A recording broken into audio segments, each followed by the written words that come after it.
Welcome to Hashtime with Navguzi Chiwanuka. This is a place where we help you unravel social constructs, discuss self-development in line with mental health, emotional well-being, and everything in between that directly or indirectly affects us in the millennial world around us. If you're hearing my voice for the first time and are the kind of person who is not scared of being a better version of yourself even if it requires you to contradict who you were 24 hours ago, consider this your virtual home. I'm your host, Navguzi Chiwanuka, and I cannot wait to engage with you in the various conversations.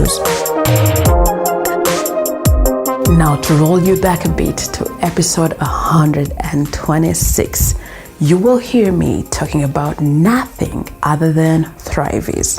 Thriveys is a mental health product line, the first in Uganda. That is, if not the whole continent. I have a feeling it's the very first one on the continent, but if there is any other, I'm not sure I want to know about it right now. We are focusing on Thriveys. And now the launch came with the first product as coloring books. My very first concern was adults. How do we easily cope with stress?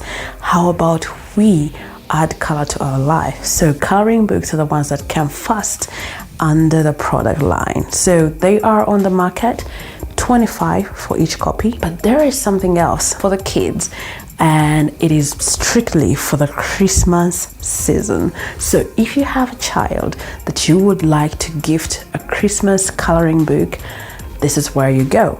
Let them explore their creativity, give them a chance for them to improve their motor skills as well. So that goes for $15,000, but when you buy two, an adult and a child's copy, you get a further discount of $38,000 instead of $40,000.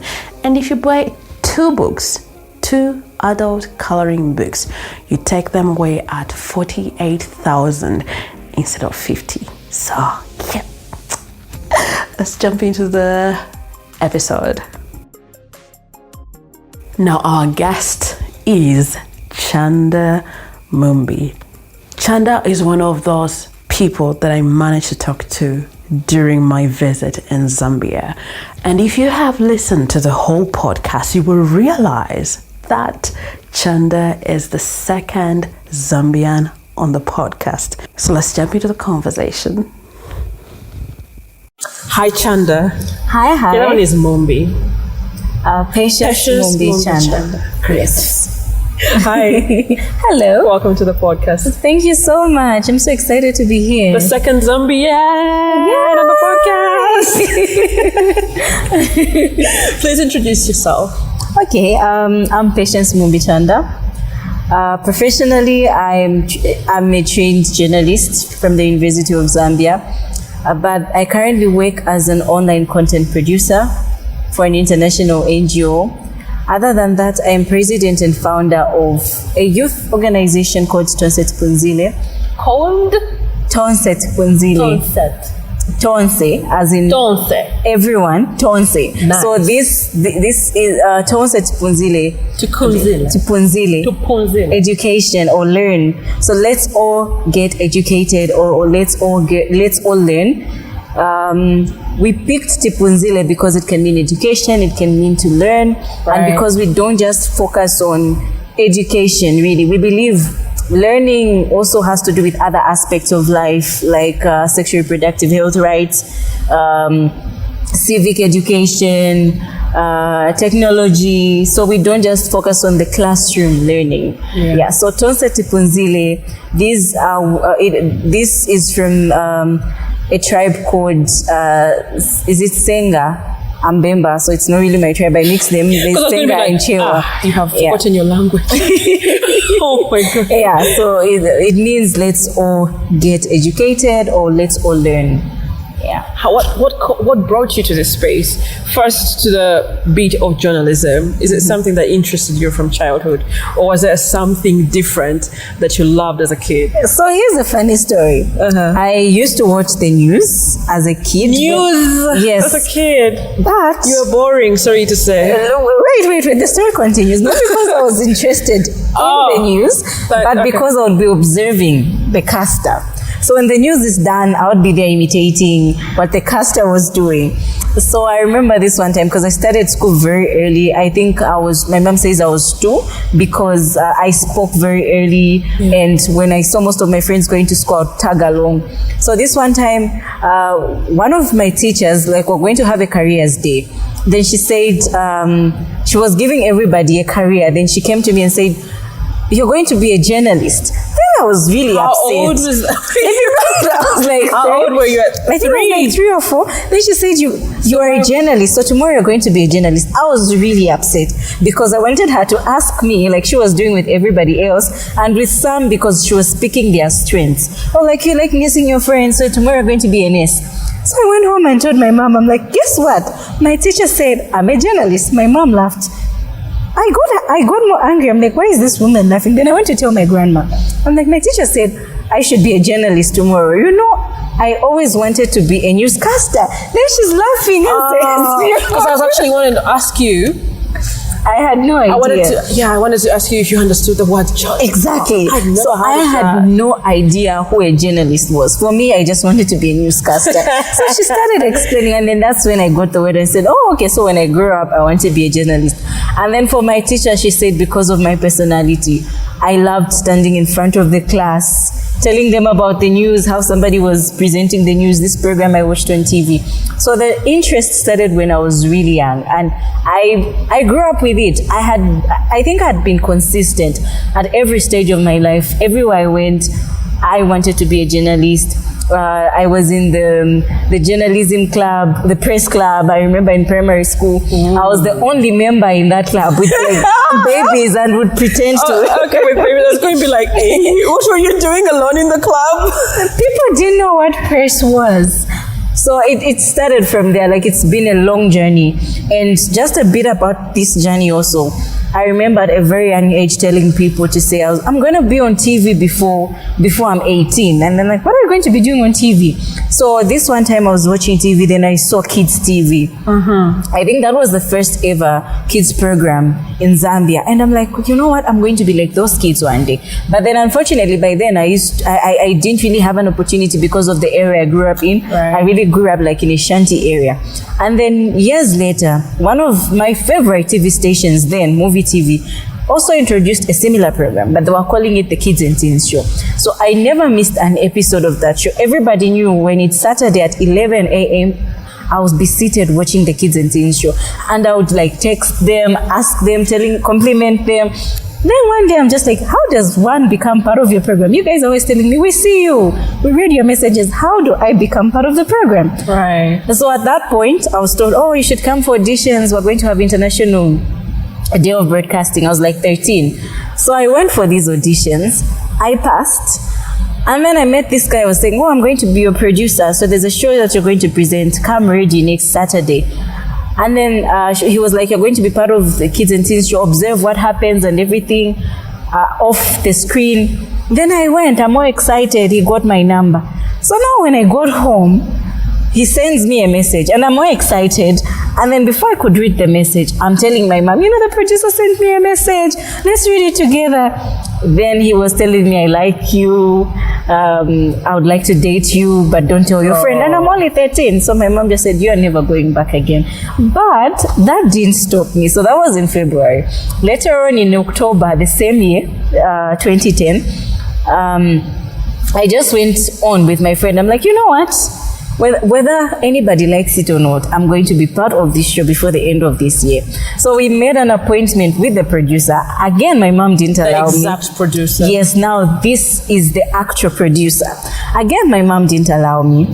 Because now, so after that experience, I started paying attention to the credits when it comes. So that's when I saw the real producer. So again, my mom didn't allow me. But I'm like, I just need to be part of that show. So we booked for an appointment. My friend went. She was too nervous to speak. So I told her, if you're too nervous to speak, just tell her to say, I'm going to come with my friend. But you need to give us a day when we can present and you can see us. So the next time we went, I presented. You know, like I had watched it for so long. I knew what to do. I knew what was missing. I had already come up with a segment. I noticed that one of my favorite segments wasn't coming on anymore, the motivation segment. I had prepared what to say. And she was just like, wow, I want you on TV tomorrow. And that's how I joined the Kids and Teens show. And my journey in the media just blew up from there. Yeah. What does it feel like right now? It feels great. I look back because now it's been like 13 years in the media, and I'm proud of myself. I have had an opportunity to experience different kinds of media. From TV, I did radio, I have done social media, blogging, I've done public relations. It's been different aspects of media marketing, and I'm excited. I don't think there's a different career I would pick away from media. Though some people would say I would make a great lawyer. But I love media. Look at how I'm talking. I love it. You're speaking with so much passion. I'm like, okay, do we exchange microphones? Do we exchange things? Do you want to interview me? I just love it here, yeah. So why Tonse Tipunzile? Okay, so Tonse Tipunzile, like I said, I grew up in what I would call a shanty area. And I noticed a lot of things growing up. I noticed how in those areas, some of my friends would stop going to school because parents couldn't afford. I noticed how at a certain age, some people that I would play with got pregnant. They didn't know that maybe, they didn't know the implications of early sex. They didn't know the implications of so many things. Life happened. There was nobody to really guide them. And then there was this one community school in the area that I kept observing, but then it only went up to primary. So then, you know, I grew up wishing I could do something about my friends who dropped out of school. I could do something about all these children that were not going to school in my community, because that one community school was not enough. The saving grace for me was my parents. They really believe in me. Even up to now, like I'm grown, my parents have always believed, they've always supported. My education was always priority in our home, because I think I was a bright child. I was always like top of my class. Okay, I was a bright child. Why are you being so modest? I was like top of my class, so my dad really prioritized my education.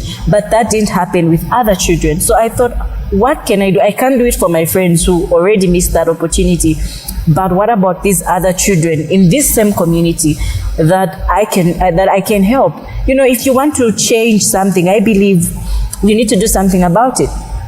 So the passion started from there, and I went to the community school in my community. And by then, I think I was at my lowest in my life. I had graduated, and before, like, I was done with university, I had all these promises, like all these people that were telling me, oh, when you're done with school, just come, we're going to give you a job. And then now I'm done with school, and then this job is not coming. The worst part also, like, my relationship life wasn't going as planned. So I was at my lowest. And then I'm part of this Young Women's Network, Coopers. Shout out to my mentor, Lady Norena. While they were mentoring us, and they were talking about how when you want to see something happen, you need to be part of the change.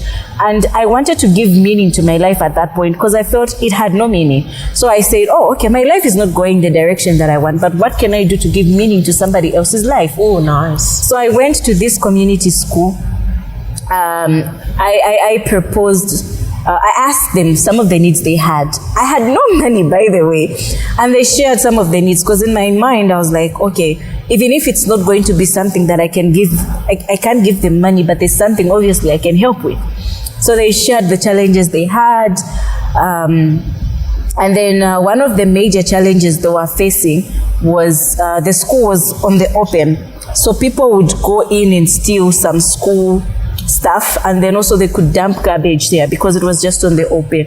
And sometimes, like, there were those, because it's a school that starts from baby class up until grade 7, there were those kids that would go missing because it's just open. There's no wall fence, there's no gate or anything. It's just open. So kids would sometimes go missing because there's no security. So when I heard about those challenges, I asked myself, what can I do? You know, I love social media, and one of the things I was doing at that time was growing my social media presence. Was it intentional? How far back are we looking at? That was in 2020. 2020? Yes, I used to be no, I'm actually still a blogger, but I was very active then because, like I said, I had no job. So I was trying to grow my brand as an entertainment blogger. So I said, away from entertainment, I'm really passionate about children. So now, this is something I can put out there. I can get them help. If people read my articles, people watch my videos online, obviously, people are going to see if I post about this school.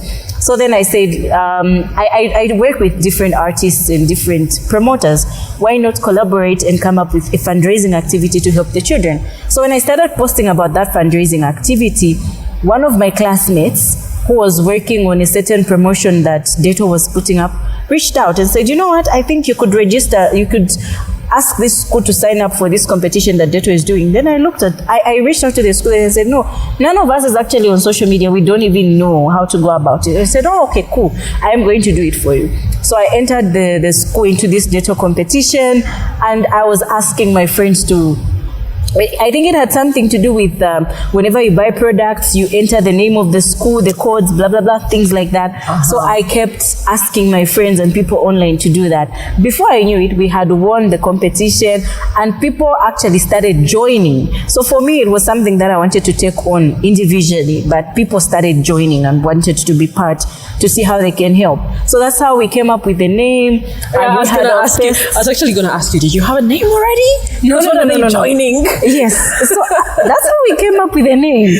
I created a Facebook page for it, and we started from there. So from that Dato competition, we managed to build a wall fence around the school, and the school really helped. They painted it, it looks colorful.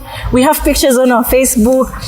I love how I felt doing that. I told myself, you know what? I'm just getting started. Oh, so yeah. From there, nice. we had quite a number of projects, and I remember the other major one was winning the Lusaka Soup. So the Lusaka Soup is a competition under the Lusaka Rotary Club. So I won the 2020. The same year, I won the 2020 competition.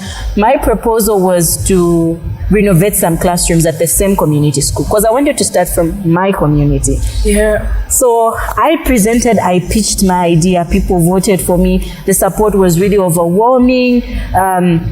I think I got about 4,000 from the competition, 4,000 kwacha, but people started supporting the members. 4,000 kwacha is a lot. Yes. Let me tell you, so when I was coming to Lusaka, I had to check for the Forex.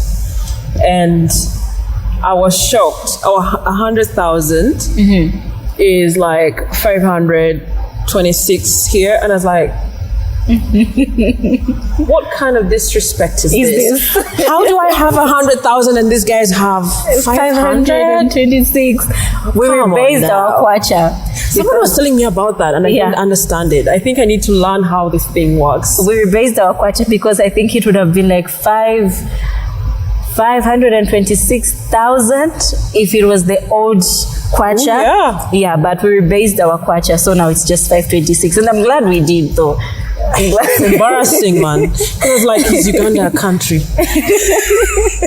So 4,000 is a lot. Yeah, it is a lot. We did a lot. So we renovated the classrooms because, one of the things that really touched me as the school was sharing the challenges they were facing was that during the rain season, classes would either be paused or they would be paused, or pupils have to learn in a certain way because most of the classes used to leak. The roof was really bad, the classrooms were bad, the walls, because it's a very old school. And then when you look at this community school, it's one of the best performing community schools in the area. So it really touched me. One of the best performing schools, and they're struggling like that. Yes. So that's what, triggered me and said, I need to participate in this Lusaka Soup competition. At least I tried. So when we won, we fixed the classrooms. We had the roof fixed. We had the classrooms renovated, all the parts that were, the windows, everything that wasn't okay, it was renovated. And I was happy to see the reaction from the children and the school itself. At that moment, I told myself again, this is just the beginning. So from there, the other gap I noticed was on sexual and reproductive health rights in such communities, because you find that most girls drop out of school. For me, I grew up in such a community, but what served me was because I used to read a lot about sexual and reproductive health rights. And also, I would have certain conversations with my parents, which I know not every child has a privilege to have. I know. I remember my dad would tell me, if somebody tells you this, let me know. If my mom would also tell me, don't allow guys to do ABCD to you, don't allow this person to do it. And when I report you to my dad, people knew you. Even up to now, people know you can't mess with me. Now he knows, oh, she can take care of herself. But even now, like when I said, Dad, I'm here, can you come pick me up?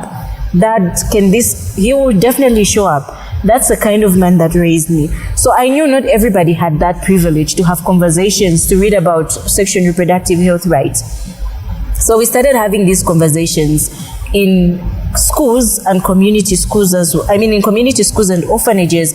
And we also started talking about menstrual hygiene and distributing menstrual pads to girls, because we understood that some girls couldn't afford pads, especially in these the community schools and orphanages.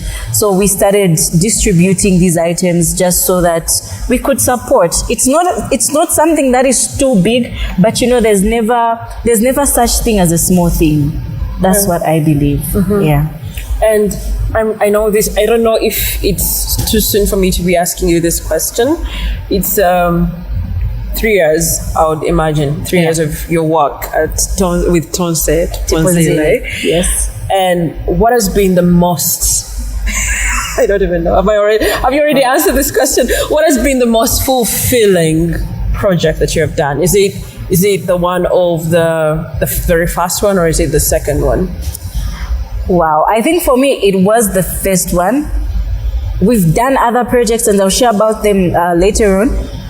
The first one, because I realized it can be done. If this can be done, then we can do more.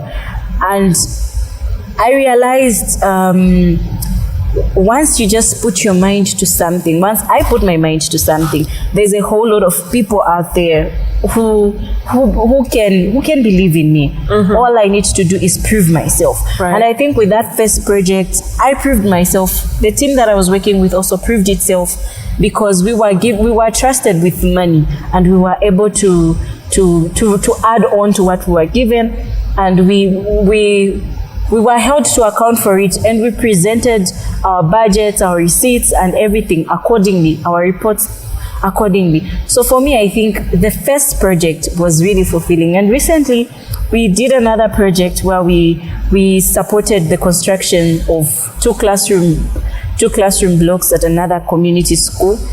That was also fulfilling. It's not done yet. Still trying to see how we can help, because the roof hasn't been put. But you know, every time a project is complete and we supported it or we did it ourselves, it's always just fulfilling for the kids, because I know that it's not just the kids that are there right now that are going to benefit, but also the children that are going to come thereafter. They may not know me, but just the satisfaction of knowing there's a child in a classroom right now. I played a role in making that classroom possible. They may not know me, it's not really important, but it just gives me a certain level of satisfaction. Yes. But now, is there a moment where you felt like, why am I still doing this thing? Has it ever happened? It does a lot. I'm not going to lie. It does happen a lot. There are moments where I'm trying to push something. My team is very supportive, but there are times when, you know, the people that you're expecting to come and show up don't really show up. Right. There are times when you say, hey guys, we're going to do a BCD, and it's not the type of support that you expect. I have had those moments, and there are times when people notice I'll be quiet for like months. Then It just comes. I'm like, but why am I giving up now? But one thing I can say is, God has always showed up for me. Sometimes it's not always from the people that I expect. You find that it's just a completely new person and says, oh, I saw your poster. You're visiting this orphanage. I have like 2,000. Can I add on? I'm like, wow. I remember this one time we planned an activity and I was completely blank on what I was going to do. The only thing I had was my clothes. I had put clothes together. I had put some monies together. And then the team was quiet. So I'm like, guys, we need to do this. We really need to do this. Everybody was quiet. What really amazed me at that point is that my own mother said, you know what? I have some old clothes too. Why can't I go with you? Like, I want to see what you do. And she was bringing out all these old clothes, old shoes. And we had a parcel for the kids. Yeah. And then we went there. She's just like, wow. Why didn't you tell me this is what you do? That was like the first time. She would see me post about it. She would watch my interviews on TV talking about it. But like, that was the first. Yes. I still not know. Yes, that was the first time she had actually been a part of it. She was just like, wow. And for me, it just made me feel a certain way, like having my own mom come through for something. African moms. I'm not being stereotypical, but Well, I can't speak much for the moms because I only have her and I only have my mom. Yeah. And she's been really supportive. Yeah. Sometimes I'm like, she's like, so who are supposed to come? Like, young people. Oh, so we're excluded. Like, you're young at heart. I sort of feel, when she says that, I sort of feel guilty. Okay. But I'm like, man, this is the goal. So where your mom comes in, I am like, well, for me, it's sort of, it's normal. Yeah. For me, with Tonsa Tipuzile, because you should be like, oh, okay, like even when I'm buying most of the stuff, yeah, she'll accompany me, or if sometimes I'll even tell her, so there's a person who's bringing ABCD, can you go and collect it for me? But like her coming along and just seeing how everything happens at an actual orphanage where we're having conversations with the kids around sexual reproductive health, around careers, that was like her first time sitting in and seeing how it all goes. So it just gave, that's my daughter. Yes, it just gave a whole different perspective to her. Yeah. But overall, she is supportive. She really is. Yeah, I don't think I would have come this far if not for the support that both her and my dad give. Mm-hmm. They understand. There's certain times when I'm pitching something to people and people be like, but that can't be done. My mom just be like, you people don't know this girl. Oh yeah. If she wants to get something done, she's going to get it done. And at first, they would like oppose or want to do something. My dad overall has just been like, go ahead. But my mom, she's been the protective type. Like I said with the TV thing, yeah. The moment she saw those messages from that guy who claims to be producer, she was like, no. She's been on the very protective side. So now, when you need to prove that whatever, I always needed to prove that whatever I'm trying to do is the right thing. Even with my career. Mm-hmm. I remember her saying, because people are like, oh, she wants to be a journalist, blah, blah, blah. You know all these stereotypes about journalists. Oh, no, they don't get married. Them, but I sort of have an Okay, so I'm going to share some of them. Like, journalists sleep around. It's difficult to get a job when you're a journalist. Journalists don't get married. Especially the sleeping around thing. So journalists don't get married? That was the stereotype. But now it's different because we're seeing a lot of journalists in my country who are married and happily married. Where do they? I don't know, but yeah. So somebody told her, you should make a great lawyer. And people started saying those things because I was a very good debater. If I'm on a panel, we're debating, I'll come with my evidence. And I always wanted to be best speaker. Yeah. I always came out best speaker. So people told her, but why does she want to do journalism? Why can't she do ABCD? Or maybe she should do teaching because she's not going to get a job. It's difficult to get a job as a journalist in Zambia. So when I got my form at the University of Zambia to apply, I didn't tell my mom my first choice was mass communication. I told my mom my first choice was law. And then she was like, oh, great. And then she also encouraged me, so why don't you apply to this other college as well? You can go and do environmental health, Then my dad really wanted me to do medicine, but I was like, anyway, whatever you want to do, your results are really good, you should do medicine. But anyway, whatever you want to do, I'm going to support you. I had to prove myself. So even up to now, she's like, oh, this girl, because I proved myself. And even when they say the journalists don't get jobs, journalists, blah, blah, blah, I proved myself. I got a job. Even like better than some jobs that people were recommending when I did certain courses. Right. So she's just like, when this girl puts her mind to something, she's gonna make it happen. Just wait. Hey, your mom. Shout out to her. I have a feeling if she was here, she's like, hey. Definitely. Yeah. She's like one of my favorite people in this. Hi, my dad are like my man as well. I don't know when this is going to. I don't know if my husband by then, but right now is my. So these three are like my favorite people in the world. Is the transition happening in 3 weeks? The transition is happening in 4 weeks actually. Whoa! Yeah. All the stereotypes are gone. All the stereotypes are gone. Yeah. So yeah. Congratulations in advance. Thank you so much. So let's roll back a bit. You've talked about the moments where you make calls and then you realize that your team is not actually yielding to the call. Yeah. How then? And then you go moments of silence, and then just like that someone comes through. But in those moments of silence, what is going on in your mind? Do you feel like, oh wow, I remember, I won't even lie, there was one of those moments when I asked myself, why did I even start doing this? Right. Why am I doing this? It's not like I'm getting paid for this. I'm actually broke and putting in my own resources. I'm like, why this team? Why? I had so many whys and I almost completely gave up. I think I just went quiet on the team. I went quiet on everything and just told myself, let me focus on these other things. But when you are passionate about something, it's going to haunt you. It's going to haunt you. Yeah. You're going to but why am I not doing what I'm supposed to do? Right. So the haunting made it worse. Then the giving up, yes, was there, but the haunting of not doing what I was supposed to do, the vacancy, because there's this fulfillment that I have every time I do what I do, and it wasn't there anymore. So I'm like, why am I not doing what I'm supposed to do? So I was haunted, but overall, those, it gets better. Like the next time I don't get the response that I expect, I always tell myself, oh, this has happened to me before. So we carry on, we sort on. Yeah. And I think I'll keep learning to say there's always alternative ways of doing things. If this doesn't happen the usual way, why not try other ways? And also the other thing that also helps is having conversations with people.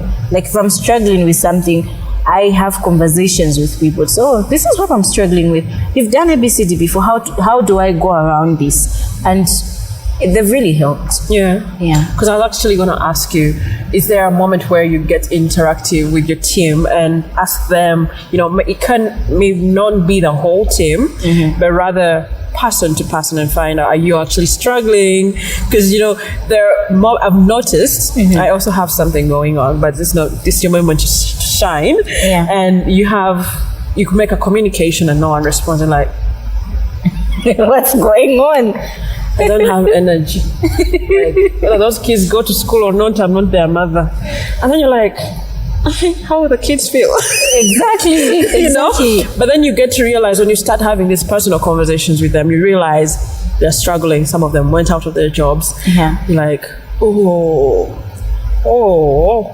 you have bigger problems than I do. For me, most of the people in the team are actually my friends, because like I was sharing it within my social media, and most of the people that are on my social media are my friends. So I do have conversations with most of them, and some of them will just come, like even if they feel like I'm sidelining them. It's been long since I had a conversation. Like, you know what?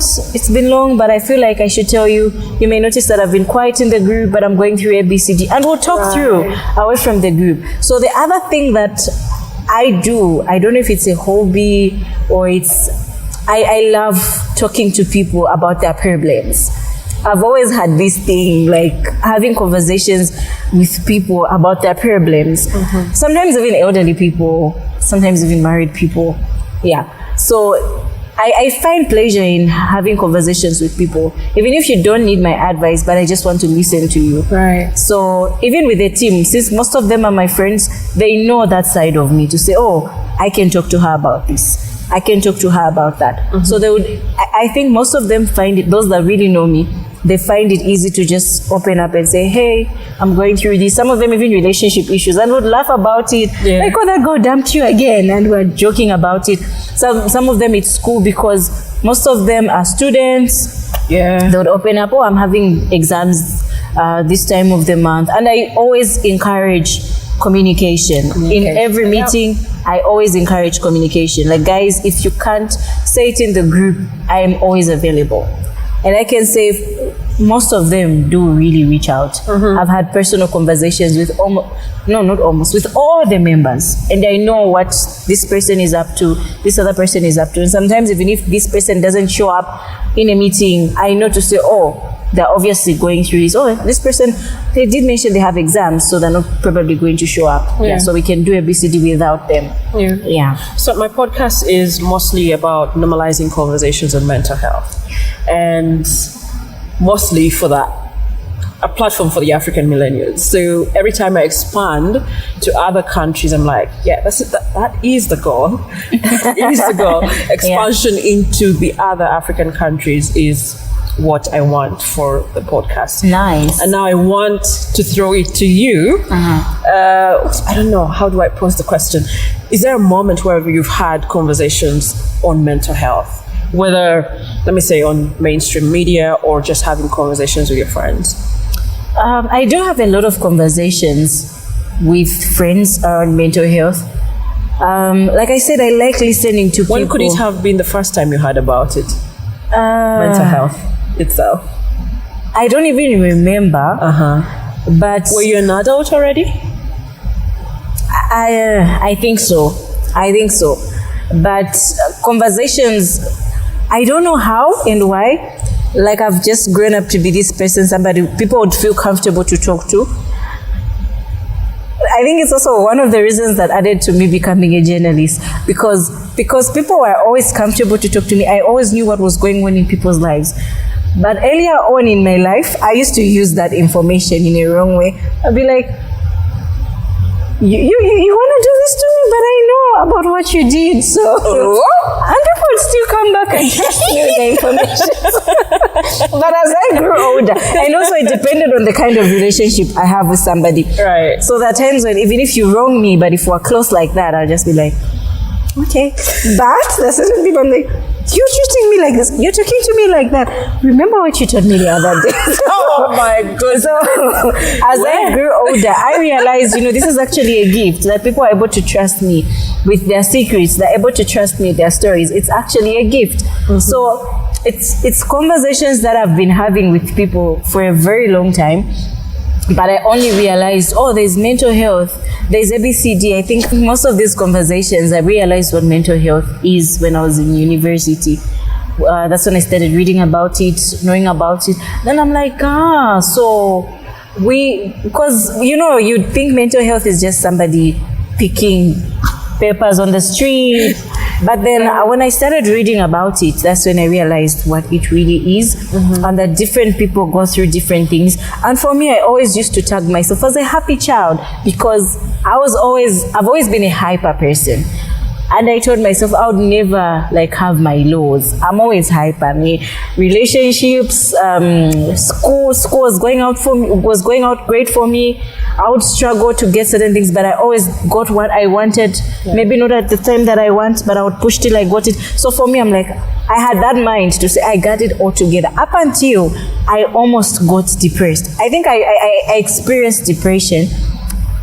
And that's when I realized this is what they mean when they say mental health everybody struggles with mental health in one way or the other. Right. My experience was, like I said, there was a point in my life where I was done with university. All these jobs that I was promised didn't come because, I was like, I'll be done with university. I need to pick where I'm going to go. This company or that company. And then you realize you can't pick anything. Yes, they told me, no, we don't have money. The other side, they said, no, our director is changed. We have a new director. So this other one needs to know you and blah, blah, blah. Yeah. This organization says, oh, no, we actually are not recruiting at the moment because of ABCD. And then I'm low. To top it all off, that period, starting from 2017 up until somewhere 2019, was really hard because my mom was really sick. And it got worse as years went by. I remember my mom coming to my graduation. She almost didn't make it to my graduation because she couldn't sit. She was always sleeping. It was so bad. For people that knew my mom then and at that point, they would actually cry when they see her because she was this woman that was full of life, chubby, and she was suddenly very tiny. She couldn't fit any of her clothes. She was really tiny, like you could really see her bones. And I'm the eldest child, and I'm the eldest child. I'm like one of the few people that my dad really opens up to, and my mom also. She says, "My children are my best friends." So I saw her in that state, and most of the people that would come would be like, really? They're shocked. Yeah. And I'm the one who's taking care of her, so I don't have to show it that it's really bad. So when I'm around her or when I'm talking to my dad, I really had to be strong. I'll be telling my dad, she's going to be fine. It's going to be okay.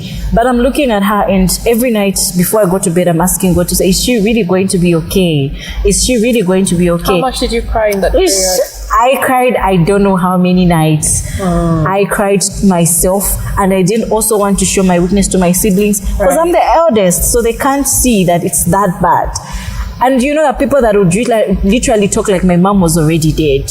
Some of her family, I don't like talking about this, but I saw certain people, family, friends that she helped become distant. They were not as close as they were. And some people were talking about my mother in present tense. Like you're hearing a conversation, people having a conversation, and they're talking about somebody who's still alive in present tense. In past tense? Even herself sometimes. Is it past tense? Yes, like she's already gone. Thank you for the correction. Yeah. Even herself, that days when she just say, I think I should just die. I'm just tracing you people. I'm done. Then you're trying to comfort her. And sometimes she'll deliberately do things like not take her medicine. She'll be rebellious because she's just like, I want to just go away. And then it was all those things going on. I'm not finding a job. Finances are bad at home because it took years to really figure out what was wrong with her. So she would undergo different tests. So all the monies that my dad would have, because now he was the only provider in the house, she's down. All the monies that he would have would go towards tests, medicals, the medicines. People recommended different types of medicine. No, maybe it's her blood pressure. Maybe it's her sugar. Maybe it's her this. So everything we had, we bought. And sometimes people would exaggerate when you're stuck, you're stranded. Right. So finances were bad. All these jobs are not coming up. Relationship also. Oh my God. Nothing was moving. And then I've never really taught people about this. It was like there was this person I liked. I'm like, oh, this person are probably going to end up together, blah, blah, blah. And then that's the period they actually started showing they had somebody else. And I wasn't aware. I found out the hard way. So it was all these things happening at the same time. Oh my God. And then I'm looking at all these other relationships that I had. And I'm just like, when you're going through one thing, you start thinking about these other things. Maybe I'm the problem. Why did this person leave me? Oh, why didn't it work out? Maybe I'm the problem. Yeah. I started oh my God. I started putting all these things together. What I loved? I have moments when I'm going through something and I cry, and then I start remembering like, even nothing. That was me. I'm crying about my mom. I'm You're like, just exhausted. And I think probably this is something that happens when you have unresolved emotions. Exactly. So when the chance comes to cry, you cry about everything. And you know, people be like, Shudura is so strong. She's taking care of you. She's doing ABCD. But when I'm alone, I would really cry myself out. I cried myself out. And people didn't notice. But those that knew me, I think, would. And I remember one of my friends telling me about it. When I am depressed, when I'm sad, you would tell from my outfit. I would be smiling. Oh my God. I would be smiling. I just talked about my clothes recently. Really? Because I just recently launched a mental health product line, and the first product that came out were coloring books. So I was talking about how coloring. So the main goal or objective of the product line is to add color to someone's life. Nice. So I had a very long period of gravitating towards dark colors. Bright colors seem... Why? That is odd. Yeah. And then I would see brown, and I would feel like if I wear this, I won't be visible. If I wear black, if I wear brown, my colors were always dark. Yeah. Until someone introduced me to brighter colors, and I started noticing my emotions I don't know, I can't really explain it, but there's a certain way you feel with bright colors. It's like I was crawling out of the darkness. And then I realized that every time I would be feeling down, I'd be like, okay, I think this is going to make me feel good. So I pick a beautiful color. And I'm like, this is different. And for me, I have colors that I know work for me. So when you just see me in any of those colors, just know I'm happy. So, and then also, like, I'm one person who likes, I like to be girly, my hair, sometimes even makeup. Yeah. I'll take time and pick what I want to wear. But during that period, I didn't even care about my hair. So exhausted. I didn't care about what I would just, sometimes I'd even bath like later in the evening. Yeah. I just bath, go to bed. The hygiene goes down as well. It goes down. Yeah. My hair was bad. I would just wear a t-shirt, bath in the evening, wear a t-shirt and a wrapper. I'm good. Like, there was nothing. And I think during that period, one of the things that really helped me, and I read somewhere to say avoid social media, because I can only imagine what I would have been putting out on social media at that point. I really, really avoided social media. And some of my friends that knew me would reach out, you're quiet, you're ABCD, you are that. And sometimes I just didn't want to talk to anybody. I didn't want to see anybody. People would come looking for me, and I'm just telling my sister, I'm not here. Just tell this person I'm not here. Yeah. I realized I was depressed because I hid it from everybody, but I realized, and it's the moment that I realized that I started trying to find my way out. I started trying to find my way out. I'm like, oh, so this is what's happening. I started reading about mental health. Then I'm seeing all the signs of depression. When people are depressed, they like to sleep a lot. That's what I used to do. Yeah. They don't want to talk to other people. They don't take care of how they're looking. Right. That was all me. I'm like, why am I taking all these boxes? Why am I taking all these boxes? Right. So when I realized that, that's when I started trying to get myself out of that situation. And one of the things was Tipunzile. That was my therapy. Ooh, it's therapeutic when you impact some other person's life. Yes, that was my therapy. And the moment I started being active again, things started coming to me. Because now I was putting myself out there. When you are depressed and just want to be indoors, you start detaching yourself from what's going on. You start hiding yourself. And the more you hide yourself, it's like the more things also drift away from you. It's the energies. Yes. It's attracting what you're feeling. Yes. But then the moment you're just like, oh, I'm here, I want to leave. Yeah. I started attracting things to me. And the more things I attracted, the more like I just found myself, even when I'm trying to find an opportunity to be sad or cry, I would be busy the whole day. Before I know it, my day is done. Didn't have a moment to cry. And my mind is just used to it's starting to get used to being busy, to being active, to being around people. Yeah, before I knew it, I think it was slowly going away. My mom was now healing. So many things were happening. Yeah. When it came to love, I met somebody who's just like amazing, the person that I'm getting married to. Yeah. I met him 2020. It was just like my year. Well, yeah, claim it. It was my year. People are already forcing us to claim 2020. Yes. Like, Toza Tipuzile was born January, and then somewhere at the end of the year, this guy just starts having conversations with me, and I'm like, where have you been all my life? So it was a great year for me. I think that's where most of the things started. Even the job that I currently have, which involves doing the things that I love. I love social media, and creating online content is one of my favorite things to do. So 2020 was like the year for me. Was your year? It was my year. So as we close off, what are the 3 words that you may want to leave with the listener? What would you want them to walk away with? One of the things that I would want is this podcast usually deals with mental health. I just want to assure somebody to say, you are important. Yeah. I know sometimes circumstances can weigh us down, can make you feel like, oh no, my life is not important. We go through different things. Obviously, what I went through is not as hard as what somebody else is going through. There are people that are going through things that are harder. But you are important.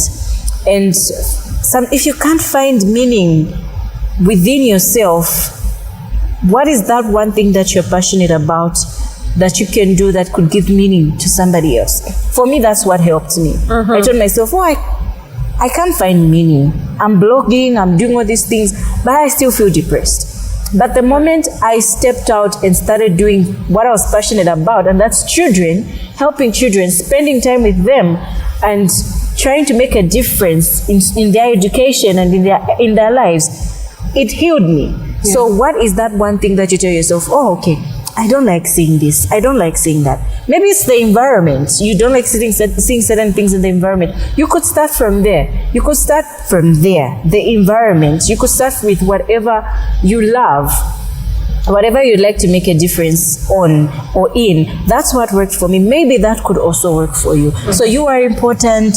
And the other thing is, when you're passionate about something, when you're really passionate about something, do not give up. Yeah. Do not give up. The world is watching. Today, you may get 2 likes today, 5 likes tomorrow. Trust me, when your consistency is visible, consistency. Yeah. So when you're passionate about something, be consistent. Be consistent. And one day, you're going to attract the things that you want to attract. And also, anything that you're doing is a journey. In that journey, you may not get that investor, the funder you want today. But you realize that by the time you're getting that funder or that investor, you are ready. Yeah. You're not going to be ready right now. You are going to be ready and like, oh, so that's why I went through ABCD.